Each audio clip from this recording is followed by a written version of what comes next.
On 11 March 2011, an earthquake measuring 9 on the Richter scale hit the coast of Sendai, Japan.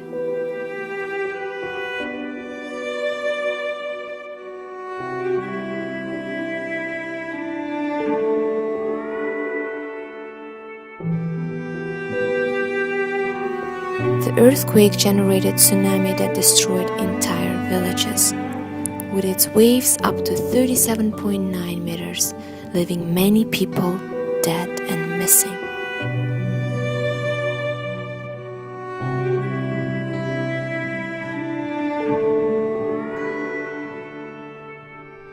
The earthquake and resulting tsunami also caused considerable damage to the Fukushima nuclear plant, with at least 3 reactors suffering explosions.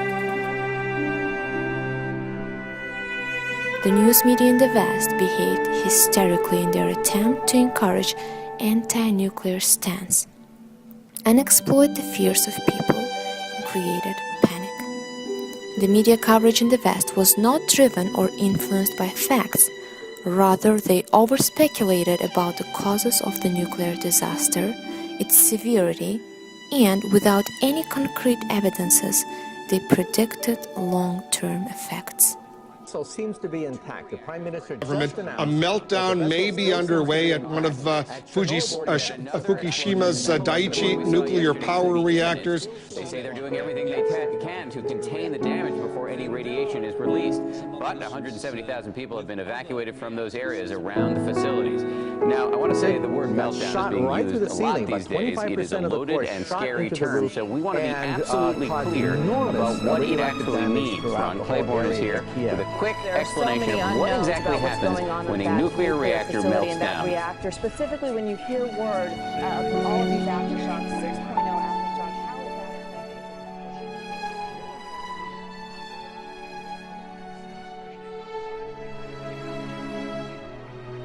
They're already suffering as thousands of their boats have either been ruined or hydrogen.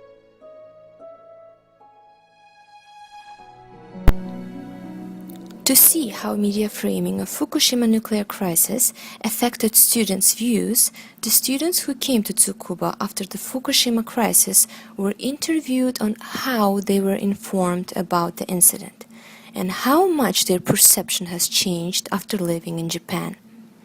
Some of the students who were already here just before the crisis also gave their account. Looking at information from the Embassy of America website and the Embassy of England website, and based on that information I didn't feel like the nuclear issue was much of a threat, but based on information that was coming out in the news I wasn't really sure, and there was a moment that I wasn't sure if I wanted to stay in Japan or not. At the time that the Western news outlets were very exaggerated, very dramatic, and they were causing panic. I especially felt it because my best friend and my mother were exposed to that news and they were very panicked, contacting me in hysterical, upset. While I was in Japan, I wasn't exposed to that news, and I didn't feel hysterical or upset while I was in Japan. I felt like everything was calm, very calm. Yeah, in Germany the problem was we have a lot of anti-nuclear people living there, and the media are very overreacting in many situations. So at first I was a little bit in that wave that, oh my God, we shouldn't go there anymore, and everything is now full of plutonium and it's very bad. But then I realized I have to find a middle way. So I checked also English news, and then I thought, okay, it's not so serious. I watched NHK news on internet, I watched German news and also a little bit from Great Britain and America. And I decided for myself, I have to go there by myself. Basically, the foreign reporting is very sensationalized. and then they really just focus on the tragic events, etc.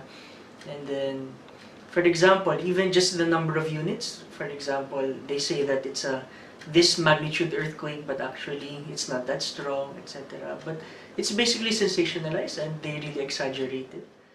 I think international media, even in my country, reflected in not in a real good way what happened in Japan. So first of all, they were focusing mostly on the Fukushima incident, forgetting about the people there.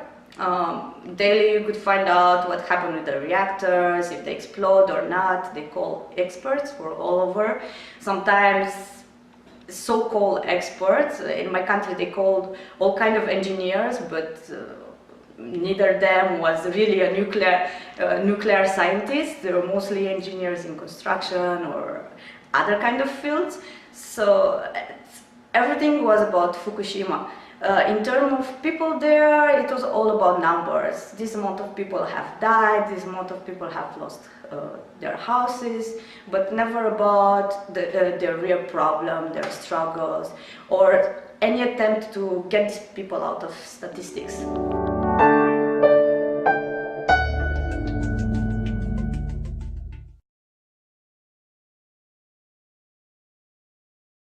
Definitely, there were a lot of mistakes between Japan and Germany.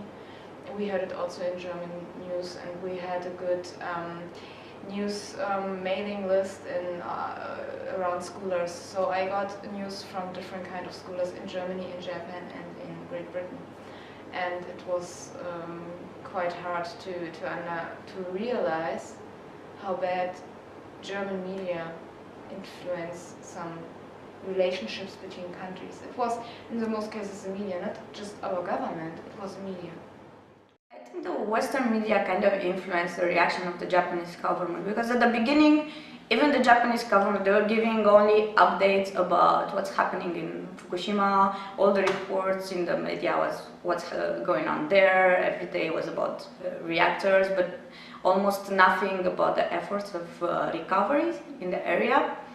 And yeah, basically, even the Japanese government, because there were pressure so much from outside to say what's going on. Many government kind of freak out of what's going on with this, with the radiation and how to deal with it. And they also accused them that they withheld information.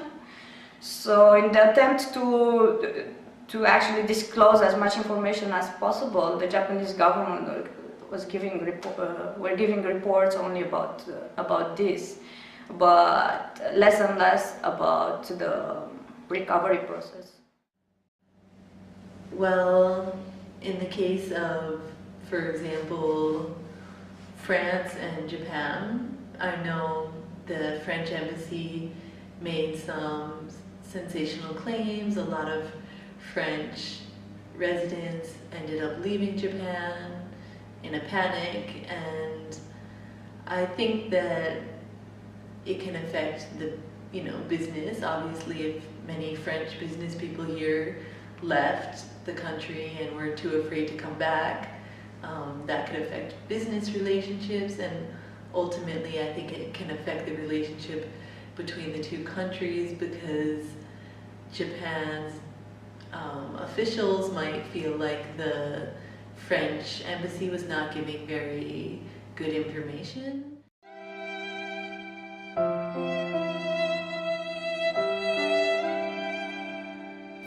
Crisis on mega scale requires accurate and unbiased reporting.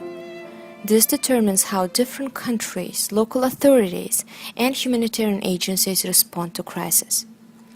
Journalists must equip themselves with the ability to unbiased and self-critique, so they don't end up creating panic and hysteria. The way various Western governments behaved during Fukushima crisis by shutting down their embassies, pushing their citizens to leave Japan, would certainly affect their relation with Japan. I think media has a big responsibility in every kind of way, and media should always respect for example, the German culture and also the Japanese culture. So they should act a little bit more balanced. Like, okay, it was not very good for German-Japanese relationship that German people left so early. For the relationship between countries, I don't think it's just the government level. I think it's also the level between pupils.